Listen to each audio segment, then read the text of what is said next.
What's up guys, JM here. Today we'll be covering Chapter 7 of Arc 5. Before we get into things, please don't forget to subscribe and hit the bell so you don't miss out on future chapter summaries and more ReZero content. Chapter 7 picks up right from where Chapter 6 left off. Subaru's confused as he doesn't know if his heart was stolen by a Songstress is a nickname. If so, he thinks it's pretty lame.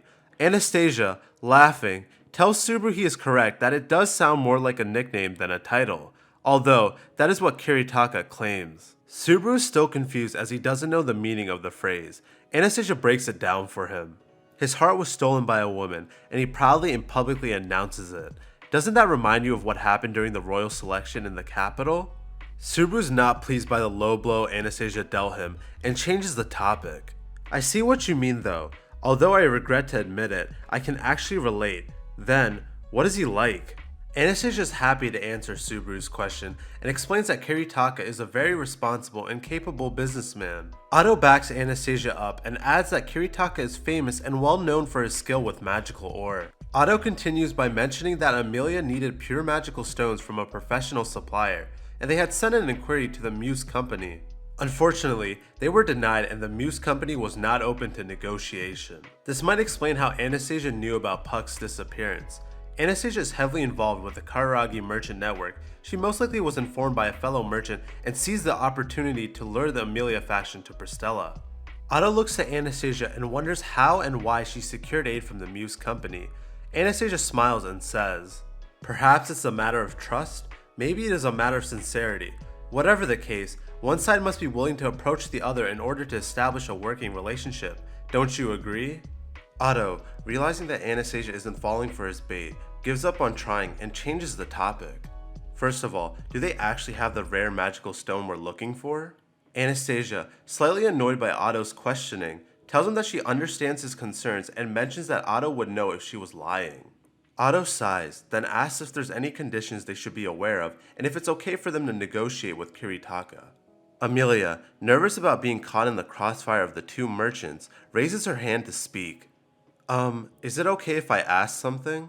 Anastasia tells Amelia that it's totally okay and to go ahead. Amelia asks for more information about the Songstress mentioned earlier. Amelia follows up by asking if the Songstress is as famous as Kiritaka. Subaru agrees and adds, "I wonder if she's supposed to be some kind of mythical figure. Of course, she's not as influential as Hoshin of the Waste. Actually, if Hoshin had fallen for someone mythical, it would have probably been a disaster." Julius tries to ease Subaru's concerns by mentioning the Songstress Lilina does exist and is in Pristella with Kiritaka. Julius continues by mentioning that Kiritaka met Lilina by attending one of her concerts when she was a wandering poetic bard. Going off of Julius' explanation, Subaru pictures a bird who was caught in a bird cage and wonders if Kiritaka's paranoid affection for her kept Lilina trapped. Subaru mentions that it's wrong for Kiritaka to keep Lilina singing to himself. Julius does agree, but believes Subaru might be misunderstanding the situation. Subaru ignores Julius and continues.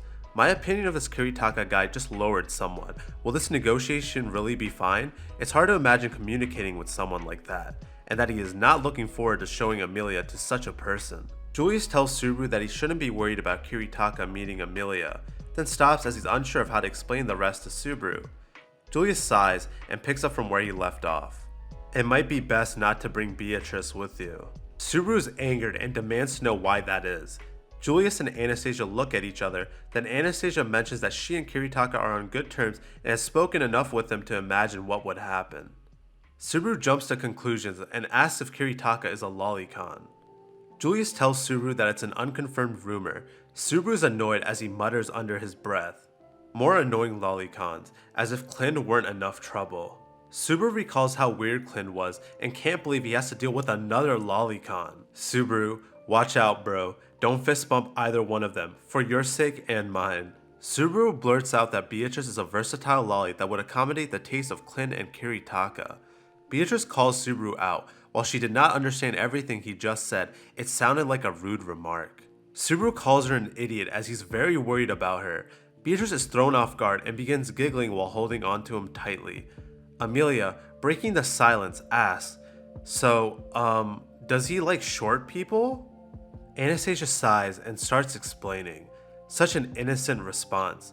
No, it's more like he's the type of person who likes eating fresh, immature fruits. Subaru cuts her off and demands her to stop saying such dirty things to his angel. Anastasia begins laughing at Subaru's overprotectiveness until Otto asks Anastasia if he could meet Kiritaka and if he would be at Pristella's Chamber of Commerce. Anastasia tells Otto he is correct, although Kiritaka is very busy as he runs many of the city's functions and will be in one of the buildings there most likely. Otto sighs as he expects this to be difficult and wonders where to go. Subaru, trying to be helpful, agrees with Otto and mentions that he planned on wandering around until he ran into Kiritaka. Otto, thinking out loud, wonders if they could use the tours along the waterway to potentially find Kiritaka. Subaru tells Otto that wouldn't work as he's prone to get seasick very quickly. Julius jumps in, apologizing for interrupting their discussion, but their worry is needless. Amelia asks Julius what he means. Julius smiles and explains further. It's simple, we've already sent messengers to correspond with Kiritaka. Amelia, confused, asks Julius what he means by messengers. Julius answers her question by mentioning that Joshua and Ricardo are their messengers. Subaru is glad to know where those two are, but is annoyed by their absence. It would have been nice if they were here to welcome us. Julius attempts to explain why they aren't here, but Subaru wants none of it and they begin going back and forth. Once they are done, Anastasia tells everyone they should wait for Ricardo, Joshua, and Mimi to return. Anastasia looks to Subaru and asks him to tell her more about Garfield. Subaru explains who Garfield is, how old he is, and how he is as a person. Amelia then mentions she wonders how the Songstress voice sounds like and wonders if she would perform for her. Julius smiles and tells Amelia that if Lilina is present at their meeting with Kiritaka, she would be more than happy to perform for her, which makes Amelia very excited. Otto quietly mentions to Beatrice that he expected relationships to be tense between the two factions, and wonders if he's overthinking things. Beatrice tries to comfort him by mentioning that he's doing fine. Rather, Subaru and Amelia aren't thinking enough. Otto, sighing, prepares himself to be physically and mentally taxed during their stay at Pristella. We cut to the arrival of Joshua, who is giving Anastasia his report. He informs her that Kiritaka is waiting for their arrival at his office in the Muse Company headquarters. Anastasia is pleased and praises Joshua for his work. Joshua then turns towards the members of the Amelia faction. He thanks them for coming here and mentions that they have established contact with Kiritaka. Subaru jumps in and thanks Joshua for saving them a lot of time. Joshua, not pleased by Subaru's presence, mentions that he does not enjoy helping him and wanted to avoid Julius meeting him. Julius's eyes widen as he did not expect Joshua to hate Subaru this much. I think it's funny how Julius's own brother is acting more rude than Subaru did back in the capital. Joshua might be in need of a royal beatdown himself.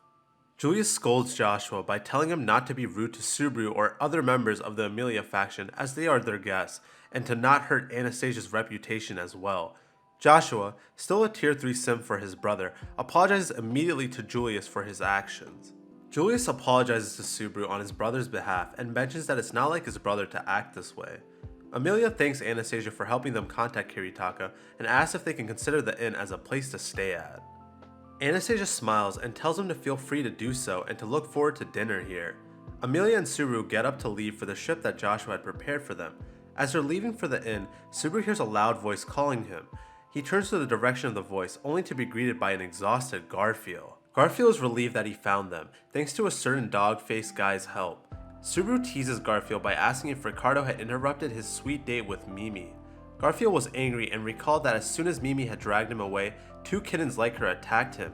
He didn't fight back and spent the entire day running from them. Subaru assumes that Ricardo had to save Garfield from Hetero and TV, then catches Garfield up on what happened while he was gone.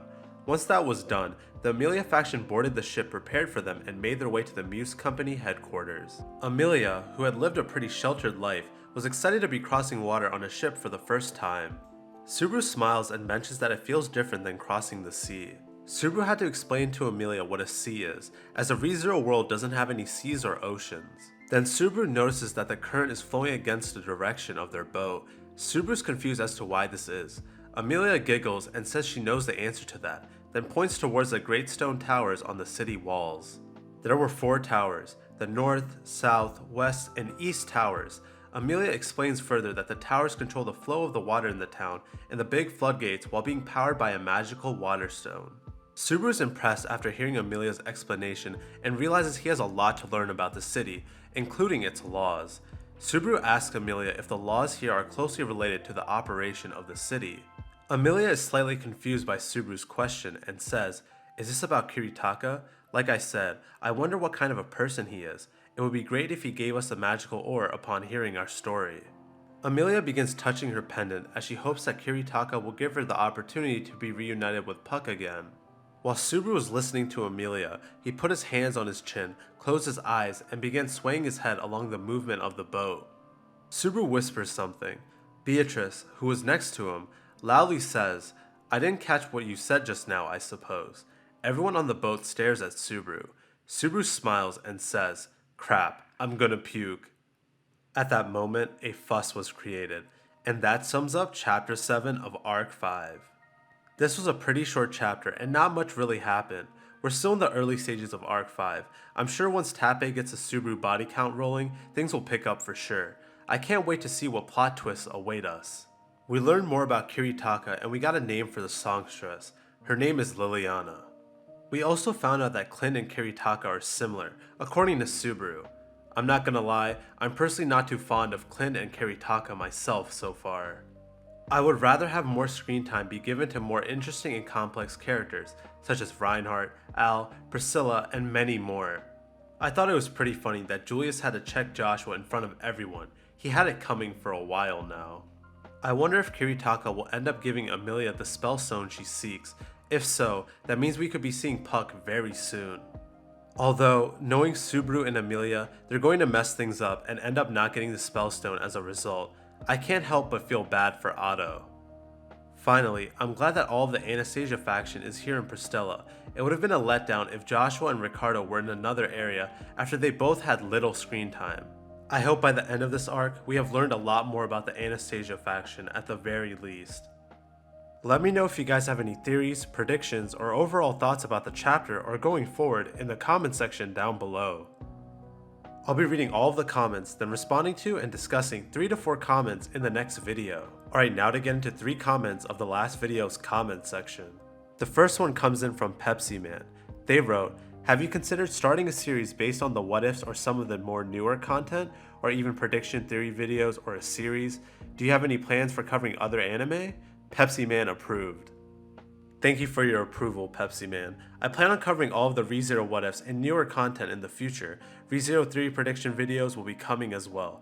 As for covering other anime, I plan on covering other anime, but my main focus will always be ReZero. I have my eyes on Vinland Saga Season 2, Devil's a Part-Timer Season 2, Konosuba Season 3, Overlord 4, My Hero Academia, and I'm not sure about these ones yet, but they are JoJo Part 6 and Attack on Titan Season 5. Let me know if you guys would be interested in content for those series. The next one comes in from IMM3. They said, "Thank you for these. I have read all of Arc 5 and Arc 6 web novels, but they take so long to read and the chapters are huge, so I'm not going to remember everything. I've been looking for good summaries for Arc 5 for a while, and I think I found one." No problem. I'm glad you enjoy my summaries. I too am caught up on the web novel. I am also using this as a refresher for myself. I'll do my best to upload more of these as fast as I can. Thanks for watching, and I hope to see you around. The last comment comes in from AnimeFan1234. They wrote, "Indeed, man, your content is good. Keep up the good work. I would suggest you to put fan arts instead of images to avoid any copyright strike from Kadokawa. They don't even take images lightly." Thank you for the support as always, Anime Fan. I will be including some fan arts to avoid copyright strikes from Kadokawa. I saw what they've done to fellow ReZero YouTubers, and it's not pretty. It's just hard to keep track of all the artists, as I want to make sure I properly credit everyone. With that being said, thank you so much for the support as always. If you don't want to miss out on future Arc 5 summaries and more ReZero content, please consider subscribing and hitting the bell. Thank you for watching, and I hope you have a great day. 震える心は